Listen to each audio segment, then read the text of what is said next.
de la integración con los Estados Unidos, porque creo que nosotros tenemos un doble compromiso. Hay un México al norte del Bravo, son 40 millones de mexicanos, mexicanas.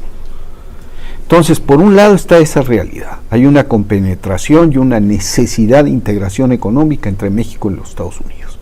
Y por el otro lado está esa obsesión de culpar a los otros.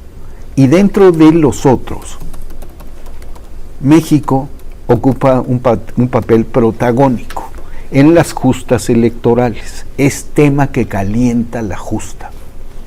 La xenofobia y el miedo son elementos movilizadores en las elecciones norteamericanas. Por eso ganó Trump la vez pasada.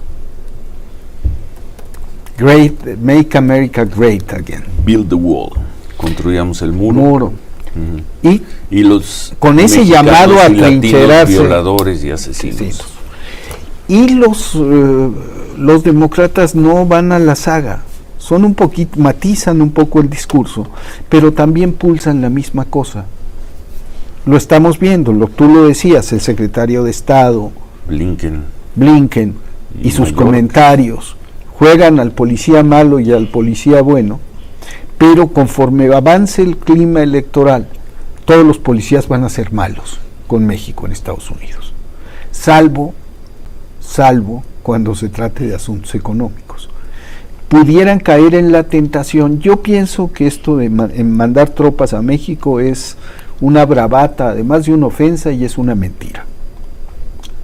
Y es propaganda. No pueden empeñar fuerzas militares en el extranjero otra vez, pero sí pueden aplicar sanciones comerciales, poner presión, establecer aranceles, eso sí puede. Entonces ahí hay un nivel de riesgo que va a requerir de un manejo muy inteligente por parte de López Obrador, que aunque va a ir eclipsándose, va a tener todavía un enorme poder en tanto tiene un enorme prestigio y en tanto convoca a tanta gente. Los Estados Unidos saben que es muy distinto tratar con López Obrador que con otro presidente en México, porque primero les ha dicho sus cosas y segundo tiene respaldo. Pero la candidata o el candidato puntero o el que gane ya en ese momento tendrá que desarrollar rápidamente habilidades y formar equipos para tratar con los Estados Unidos, para tratar con un vecino encrespado y complejo y acostumbrado a culpar y no asumir culpas. Es un panorama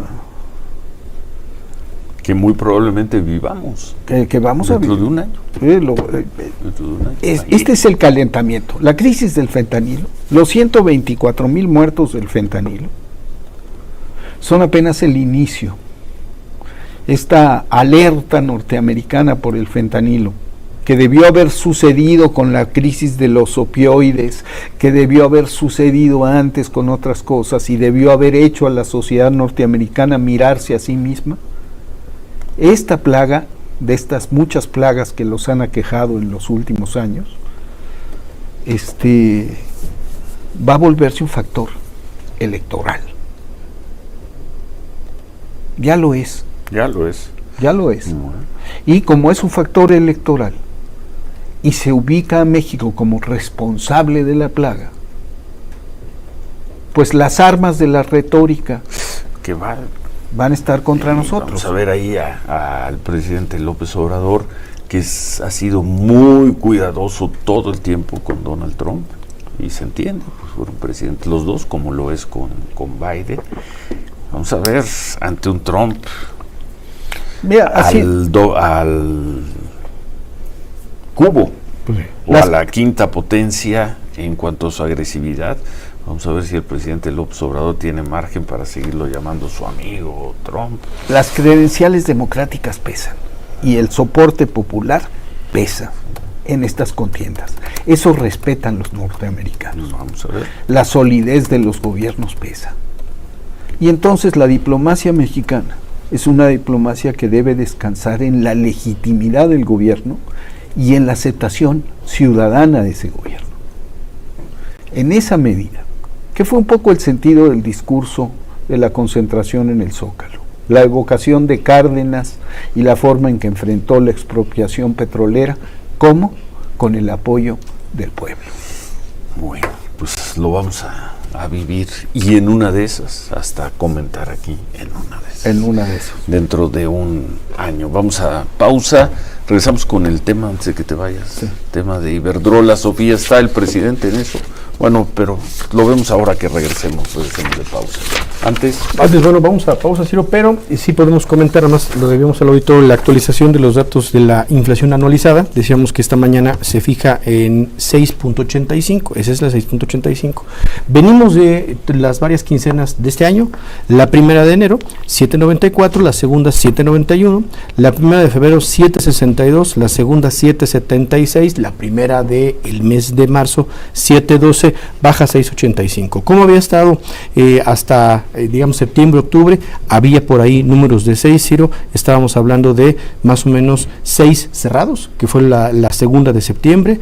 En octubre siguió todavía en 6.12, 6.24 y primera y segunda quincena. Para noviembre fue cuando volvió a subir, 7.05, 7.37 la segunda, diciembre 7.45 y cerró alta 7.82, de manera tal que pues es el primer 6 desde septiembre pasado. Vamos a ver si se estabiliza y empieza a bajar, o pues ahora sí que como hemos visto tiene todavía algún jalón para arriba. Bueno, terminando la reunión de Palacio, lo dijimos, me acuerdo que se anunció este programa contra la inflación un miércoles, porque estaba Menio con nosotros, y dijimos, interesante que estén lanzando este programa con inflación en torno del 8%. Correcto. Sí. Podemos dar el dato preciso, si vemos qué día se anunció Fue una decisión oportuna.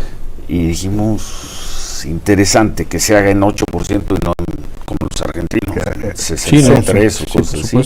La inflación se fue hasta el 9 y no más, y hoy, y yo creo que esto tiene que ser una buena noticia para la economía mexicana y para todos, la inflación hoy se vuelve a colocar por debajo ya del 7%. Ya del 7%. 6.85, que es muy alta, ya vendrán los especialistas, y que está muy arriba de los cálculos, sí, todo eso. Pero como está el panorama mundial y las expectativas, y como está en América Latina, estamos en América Latina, sí. Pero se anunció en 8% la inflación. Se tomó una medida justa en un momento que quizá otros gobiernos no hubieran tomado esa medida tan radical. En ese momento, claro. Y aunque se enojen David Páramo y Mari Carmen Cortés un poco, le salió, que debe haber sido más rápido la disminución de la inflación, que sigue siendo muy alta respecto a las expectativas. ¿Dónde estoy?